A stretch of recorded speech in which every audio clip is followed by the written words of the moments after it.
शहरियत कानून की मुखालफत करने वाली कांग्रेस पार्टी पर वज़ीर-ए-आज़म मोदी ने सवाल उठाए हैं। पीएम मोदी ने पूछा है कि कांग्रेस और उसकी मुआविन जमातें पाकिस्तान के खिलाफ क्यों नहीं बोलती हैं। शहरियत कानून के खिलाफ मुजाहरा करने वाले लोगों से पीएम मोदी ने कहा कि अगर आंदोलन करना ही है तो पाकिस्तान के 70 साल के कारनामों के खिलाफ करें।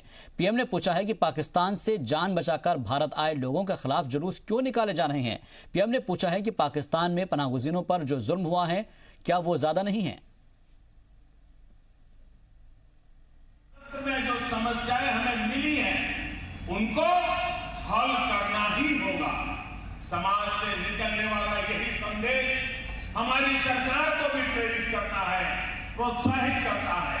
यही कारण है कि 2014 के बाद से ही सामान्य भारतीय के जीवन में सार्थक परिवर्तन लाने वाले अभूतपूर्व प्रयास देश ने किए। आतंकवाद के विरुद्ध भारत की नीति और रीति में बदलाव का संकल्प भी सिद्ध हो रहा है। जम्मू कश्मीर से आर्टिकल 370 को हटाकर वहां के जीवन से आतंक और अनिश्चितता को दूर करने का जम्मू कश्मीर और लद्दाख के लोगों की अगुवाई में विकास के नए युग की शुरुआत का संकल्प भी आज सिद्ध हो रहा है। पड़ोसी देशों में अपने आस्था के कारण, पूजा पद्धति के कारण प्रताड़ित हुए अल्पसंख्यकों को गरिमा और सम्मान देने का काम भी देश ने किया है और इनसे सबके बीच भगवान राम के जन्म स्थान पर एक भव्य राम मंदिर का मार्ग भी पूरी शांति और सहयोग से प्रशस्त हो चुका है। कुछ हफ्ते पहले ही हमारे लोकतंत्र की सबसे बड़ी संस्था हमारी संसद ने, हमारी पार्लियामेंट सिटीजनशिप अमेंडमेंट एक्ट बनाने का भी ऐतिहासिक कार्य किया। लेकिन कांग्रेस के लोग, उनके साथी दल और उनका बनाया इकोसिस्टम भारत की संसद के खिलाफ ही आज उठ खड़ा हुआ है। तो आप सुन रहे थे वज़ीर-ए-आज़म नरेंद्र मोदी को, जहां पर तुमकुरू में वो रैली कर रहे थे। और अब बढ़ते हैं कुछ और खबरों की जानिब। यूपी के वजीर मोहसिन रजा ने एक बार फिर से all India Muslim personal law board पर हमला बोला है। AIMPLB के तर्जुमान कासिम रसूल पर हमला बोलते हुए उन्होंने कहा कि कासिम रसूल सिमी के साबिक चेयरमैन थे, बाद में बोर्ड में शामिल हो गए। ऐसे इदारों की भी जाँच होनी चाहिए। शहरियत कानून के खिलाफ यूपी के तशद्दुद मामले में PFI और सिमी का नाम जोड़ा जा रहा है और PFI पर वजीर कानून ने पाबंदी लगाने की बात भी कही है। इस बीच अब कांग्रेस ने इसे मरकजी बीजेपी हुकूमत पर इससे सवाल उठाया है कि क्या सिर्फ एक ही तंजीम या फिर एक ही मजहब के लोगों ने तशद्दुद किया है। कांग्रेस लीडर हुसैन दलवाई ने सवाल उठाया है कि सिर्फ सिमी नाम क्यों लिया जा रहा है, दूसरे तंजीम क्यों नहीं। हुसैन दलवाई ने कहा है कि महाराष्ट्र में सनातन संगठन है, उसका रोल क्या है, इसकी भी जांच हो। सर, एक और चीज है कि PFI को बैन करने की बात की जा रही है। उसको ये भी कहा जा रहा है आप लोगों की तरफ से कि उसे फंडिंग कहीं ना कहीं ISI से मिलती है। देखिए, वह अभी जो यह सारा उपद्रव हुआ जिसमें कांग्रेस और सपा के उकसावे के कारण से इस देश का वह निर्दोष मुसलमान भी, जिसका इस घटना से कोई लेना देना नहीं था, उसको लगा कि हर मुसलमान को देश से निकाल दिया जाएगा। जब कानून नागरिकता देने का बन रहा है तो यह दोनों राजनीतिक दल जो केंद्र की सत्ता में रह चुके हैं, एक प्रदेश की सत्ता में रह चुके हैं, उन्होंने इस प्रकार की अफवाह फैलाई, देश प्रदेश को गुमराह करने का काम किया। और कितनी आगजनी हुई, कितना उपद्रव हुआ, कितनी क्षति हुई, वो किसी से छिपी नहीं है। अब उस जांच के दायरे में PFI जब सामने आता है, वो सिमी जो प्रतिबंधित आतंकी संगठन है, वह सारे संगठन से संबंधित लोग अगर PFI के पीछे नजर आते हैं तो यह तो हमारी सरकार के लिए गंभीरता का विषय है। और जांच में जो दोषी पाए जा रहे हैं उसकी रिपोर्ट भेजी जा रही है।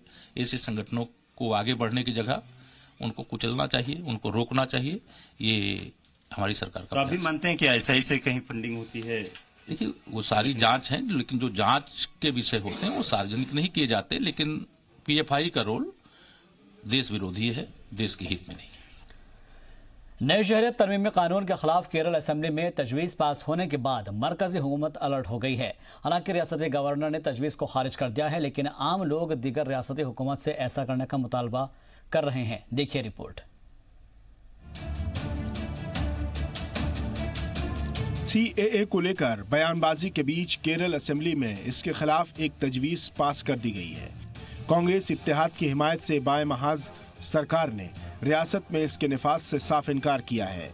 सीएम पिनराई विजयन ने ट्वीट कर इसे रियासत की तहजीब और आपसी भाईचारे के खिलाफ बता दिया। हालांकि मरकजी हुकूमत के बाद गवर्नर आरिफ मोहम्मद खान ने भी इस फैसले को आईन के खिलाफ बताया है। This resolution may be a part of the advice which has been given by the History Congress to the government, but this has no legal or constitutional validity. Why?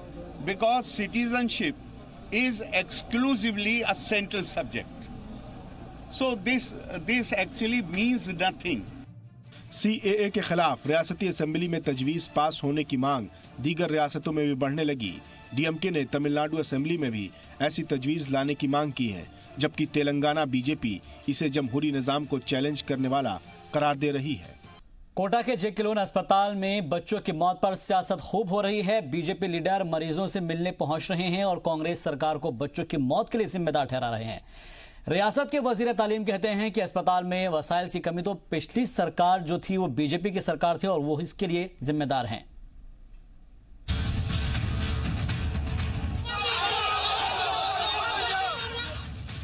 Kota के जे.जे. लोन अस्पताल में बच्चों की मौत पर सियासी drama भी खूब हो रहा है।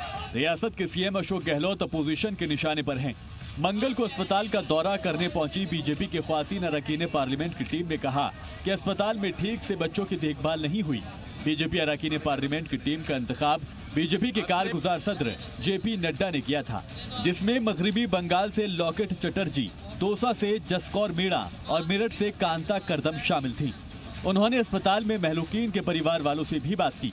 कांग्रेस लीडर राहुल गांधी पर निशाना साधते हुए बीजेपी सांसद लॉकेट चटर्जी ने कहा कि राहुल गांधी ने भी इस मामले में कुछ नहीं बोला। चटर्जी ने कहा कि राजस्थान के सीएम झारखंड इंतखाबात की जीत का जश्न मनाने गए हुए थे। उस बीच भी रियासत के वजीर सेहत कोटा का दौरा करने नहीं आए।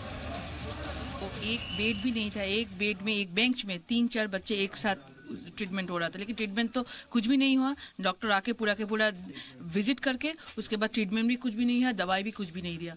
बच्चा केवल लापरवाही से गया है। और हॉस्पिटल में यदि इनकी व्यवस्था अच्छी होती, डॉक्टर अच्छे से संभाल लेते तो बच्चा नहीं जाता। ऐसा हम जब इनके मुंह से सुनते हैं तो एक माँ होने के नाते मुझे भी बहुत दुख। राजस्थान बीजेपी के सदर सतीश पूनिया और कोटा से MP और लोकसभा सदर ओम बिरला ने भी अस्पताल का दौरा किया। बीजेपी सरकार में वजीर सेहत रहे राजेंद्र राठौड़ और कालीचरण सर्राफ ने भी अस्पताल का दौरा किया। जब 2 साबिक वजीर सेहत अस्पताल पहुंचे तो कांग्रेस कारकुनान ने नारेबाजी शुरू कर दी। बीजेपी अस्पताल की हालत के लिए इंतजामिया को जिम्मेदार ठहरा रही है। चिकित्सा प्रशासन संवेदनहीन है। संक्रमण के कारण से ये मौतें सारी हुई है, जिनको किसी भी बीमारी से ग्रसित होकर बच्चा आया, पर उससे एक्सीलरेट मौतें संक्रमण के कारण से हुई है।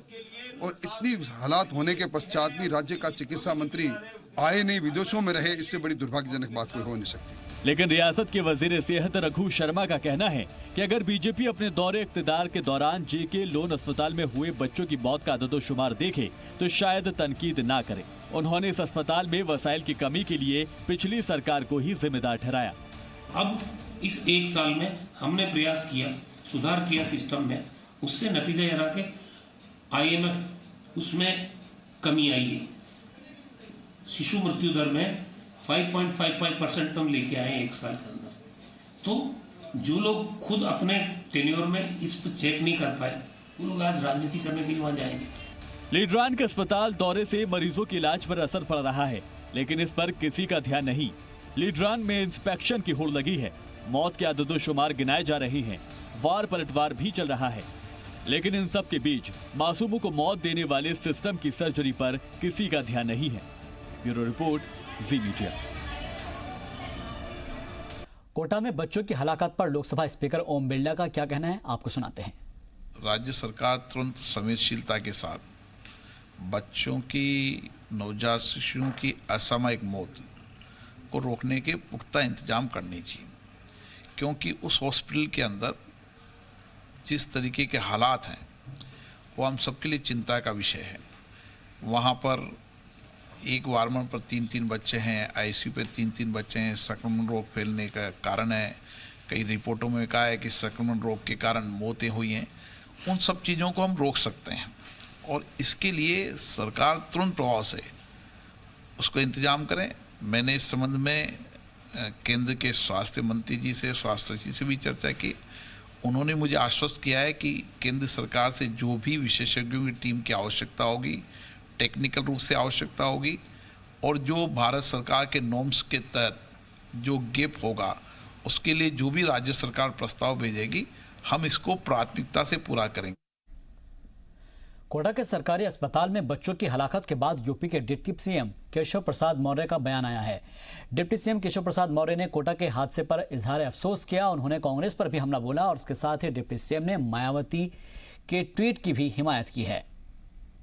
हमारे साथ बात करने के लिए उत्तर प्रदेश के उप मुख्यमंत्री केशव मौर्य जी हैं। सर, कोटा में जिस तरीके से बच्चों की मौत हुई है, आप पहले उसको कैसे देखते हैं? बहुत दुखद घटनाएं हैं।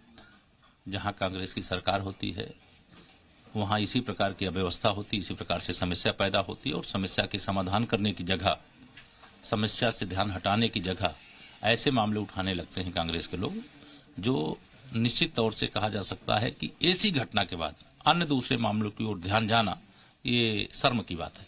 और कांग्रेस की जो भी नेता हों, चाहे कार्यकारी अध्यक्ष सोनिया जी हों, चाहे निवर्तमान अध्यक्ष राहुल जी हों, और चाहे उनकी महासचिव प्रियंका जी, मतलब 3G, तीनों गांधी एक साथ जाकर के वहां पर देखें और देख करके देश की जनता को बताएं कि जहां कांग्रेस का शासन होता है वहां शासन नहीं, वहां कुशासन होता है। इस पर बसपा सुप्रीमो मायावती भी कह रही हैं कि उत्तर प्रदेश में न घूम करके वो कम से कम उन्हें कोटा में जाना चाहिए, वहां जाकर के बच्चों के हालात को देखना चाहिए, वहां जो हालात है उसको देखना चाहिए।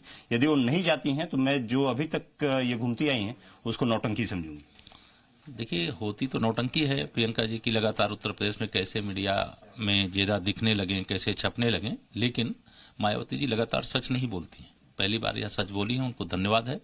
और प्रियंका जी के अंदर वास्तव में अगर जनता के प्रति थोड़ी भी हमदर्दी है तो कांग्रेस शासित राजस्थान में जहां बच्चे मर रहे हैं, कोटा में वहीं नहीं, राजस्थान के अलावा मध्य प्रदेश भी जाएं, जो झूठे वादे किए और नहीं निभाए, छत्तीसगढ़ जाएं, पंजाब जाएं, जो वादा वहां की जनता से किए हैं वो सारे अधूरे हैं और वहां की जनता त्राही त्राही कर रही है। उसको सुने और सच देश को बताएं।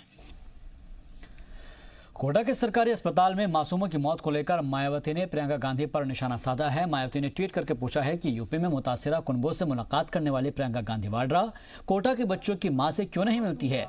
मायावती ने कहा है कि अच्छा होता कि प्रियंका गांधी यूपी की तरह उन गरीब मुतासिरा माओं से भी जाकर मिलती जिनकी गोद सिर्फ उनकी पार्टी की सरकार की लापरवाही की वजह से उजड़ गई है।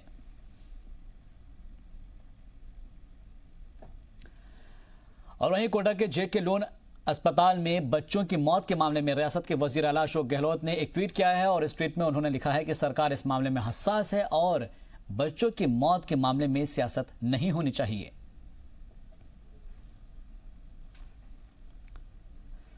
कोटा के जेके लोन अस्पताल को बच्चों की कब्रगाह कहे तो गलत नहीं होगा। जिस तरह से यहां पर दाखिल होने वाले बच्चों की मौत की तादाद साल दर साल बढ़ती जा रही है, उससे यही लगता है कि अस्पताल कम और बच्चों की कब्रगाह ज्यादा है।